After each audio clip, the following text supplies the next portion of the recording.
Iyon! So welcome back sa ating another A Day in My Life vlog. Alright, let's go! Sheesh! Another day, another good life mga kabayan Fury. So for today's video, tayo po ay pupunta na naman sa Las Piñas City para mag-apply as MC Taxi Rider. Hindi tayo natuloy last time kasi 3:30 PM na tayo dumating. Kaya ngayon, inagahan natin. Dito ay meron pa nga tayo nakasabay na Mazda 3 na parang bump car yung dating mga kabayan Fury. Merong crash guard pati sa likod. Tapos nung nakita ko, lady driver pala. Mukhang lagi itong suki ng mga sumisingit na motor. Nagka-trauma na, kaya pati yung likod nilagyan ng crash guard. Parang police car no? So, nandito na naman tayo sa office ng MC Taxi na pupuntahan natin, mga kabayan Fury. At santambak na naman ng mga motor. Napakadaming mga aplikante. Mukhang everyday hiring yata sila. Dito kasi same day process. Pagtapos nyo dito buong araw, malalaman nyo agad kung papasa na kayo at pwede na kayong bumiyahe paglabas nyo. So as usual, late na naman tayo mga kabayan Fury. Ang naabutan natin ay kalagitnaan na ng seminar. So ayaw ko naman umatid ng seminar na hindi ko na umpisahan kasi pangit naman yun kung di natin siya lubos na maiintindihan.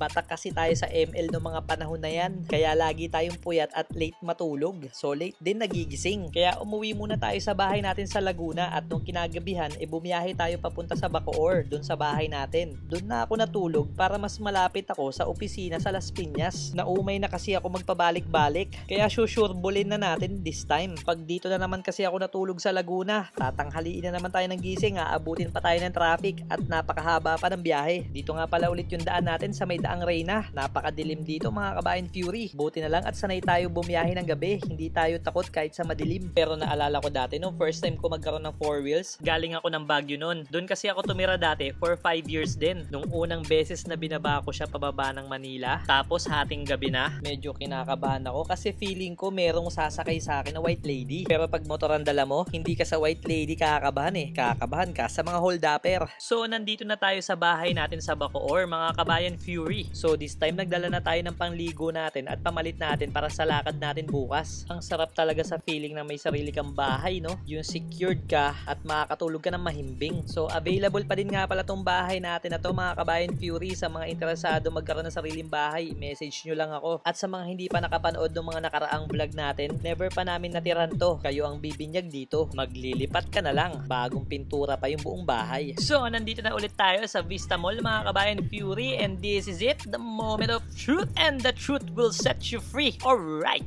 So nandito na tayo sa Vista Mall mga kabayan Fury at maaga tayong nakarating. So ang first step na gagawin natin dito is skill test agad mga kabayan Fury. Pag pumunta nga pala kayo dito, make sure na kumpleto na agad yung mga requirements nyo. Kasi one day process lang to mga kabayan Fury. So dito nag-fill up na tayo ng form and ng attendance kasi bibigyan nila tayo ng number. And then dito papipilahin na nila lahat ng mga motor according sa number nila. At marami nga din pala tayong mga kasabay dito na mga first timer. At hindi din mawawala yung mga galing na sa ibang app. Katulad nito ni Paps na nasa harapan natin, delivery rider siya. So first time niya magpapalit from delivery rider to MC Taxi Rider. At ito ding napili natin na app, yung napili niyang applyan. Syempre, walang iba kundi ang Joyride na napakalupit. Alright. So dito ino-orient kami regarding dun sa mga obstacles na dadaanan namin. Bukod pa yung orientation o seminar sa loob ng office. So pinalakad kami sa mga obstacles para mas ma-familiarize kami dun sa daan and ma-memorize namin yung mga dadaanan. Ituturo din nila dito kung paano yung mga proper way kapag magsasakay or magbababa ka na ng pasahero. Ano yung mga dapat at hindi mo dapat gawin para maiwasan yung aberya sakaling bumabiyahe ka na. At kapag hindi ka pumasa dito, pwede ka mag-retake ulit sa susunod na araw. Katulad nito ni Paps na nakasabay natin na dating delivery rider. Hindi siya nakapasa kasi sobrang kabado niya na itutukod niya yung paa niya sa sahig. Pero mababait naman yung mga admin dito. Bibigyan ka nila ng 3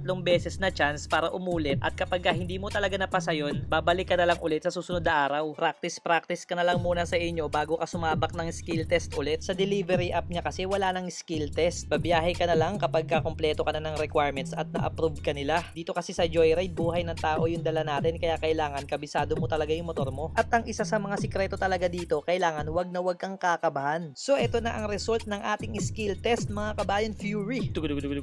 Boom! Baka past yarn. Brian Fury driving skills yan Sayang at hindi ko na napakita sa inyo yung skill test natin dahil bawal daw mag-video. Pero ang good news, isang take lang natin siya nakuha, pasado na tayo agad. Pagkatapos nyo umikot sa obstacles dyan, malalaman mo na agad kung pasado ka o hindi. Kasi kasi tatatakan na nila agad yung finilapan mo na form. Pero meron silang binulugan dyan na problem sa atin, which is yung plate number natin na MV file number pa lang yung nakalagay. So shoutout nga pala dito kay Paps na napili natin i-backride sa skill test. Mabuhay ka hanggat gusto mo. Pag skill test na kasi pwede ka mamili kung sino yung gusto mong isakay. Syempre pipiliin natin yung magaan para hindi tayo mahirapan. So pinag-break time muna tayo dito mga kabayan Fury kasi medyo mahaba pa yung proseso na pagdadaanan natin. Kaya sinabay na din natin yung pagpapagawa ng temporary plate number natin kasi kailangan daw yun para sa picture. Kasi i-register daw nila sa Joyride app yung picture ng front, side, and back view ng motor mo. Nang sa ganun ay may pagkakakilanlan yung pasahero sa motor mo. At para malaman din na legit na nakarehistro sa Joyride yung motor na gamit mo. So kain muna tayo dito sa Gedli bago tayo bumalik sa office para mag-seminar mga kabayan Fury. So ayan, hinihintay na lang natin na tawagin tayo para sa seminar mga kabayan Fury. And isa nga pala sa training to yung tumambay sa Gedli. Kasi pag bumabiyahe na tayo malamang madami na din tayong tambay sa puno. Charot. At dito nga pala sa seminar i-discuss lahat ng about sa sistema, kung paano mo gagamitin yung apps,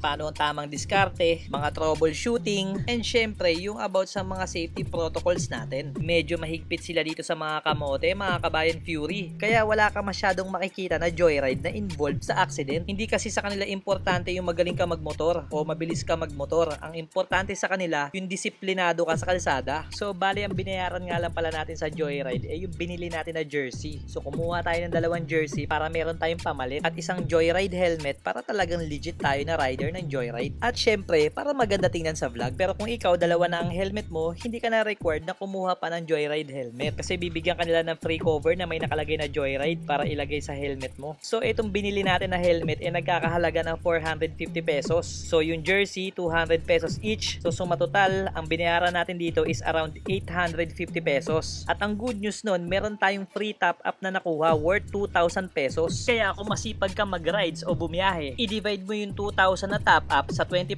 commission, meron kang 10,000 pesos na pwedeng kitain sa libreng top up kay Joyride. Hindi na masamang panimula, di ba? Kaysa kumita ka ng 10,000 at ikaw ang magta-top up nun, kailangan mo muna mag-top up ng 2,000 bago mo kitain yun. So, bali 8,000 lang ang kinita mo pag ganun. Iyon! Pugi-pugi yarn. Sa mga gusto ng regular na rider, i-QR na natin yan. So, pauwi na tayo dito mga kabayan Fury. At good news, pwede na daw tayo bumiyahe niyan. Kaso, ang bad news, hindi daw pwede gamitin yung iPhone sa Joyride driver app. Kaya bibili muna tayo ng Android phone para makabiyahe. Kaya hinubad na muna natin yung uniform natin pa uwi. Shoutout nga pala dito kay Papso. Congratulations sa'yo, batchmate. Dala na niya yung bagong helmet niya, nakabox pa. Yung sa akin, tinanggal ko na sa box kasi wala akong pantali. So yon, uwian na mga kabayan Fury. Sobrang excited na talaga ako bumiyahe niyang mga araw na yan. Yun nga lang, wala pa tayo talagang Android phone. So nandito tayo ulit sa bahay natin sa Etivac mga kabayan Fury. At ito nga pala lahat ng binili natin dun sa office ng Joyride. Hindi kasama sa binili ko yung maliit na plastic na yan. Yan yung sinasabi ko na libreng cover. At yung puting helmet na yan sa akin yan kasi yan yung libreng helmet sa may kasa. So official MC Taxi Rider na tayo ng Joyride mga kabayan Fury. Sobrang dami kong content na i-upload soon. Kaya kung gusto mo mapanood yung Joyride journey natin, huwag mo kalimutang i-follow o i-subscribe yung channel natin. So yon,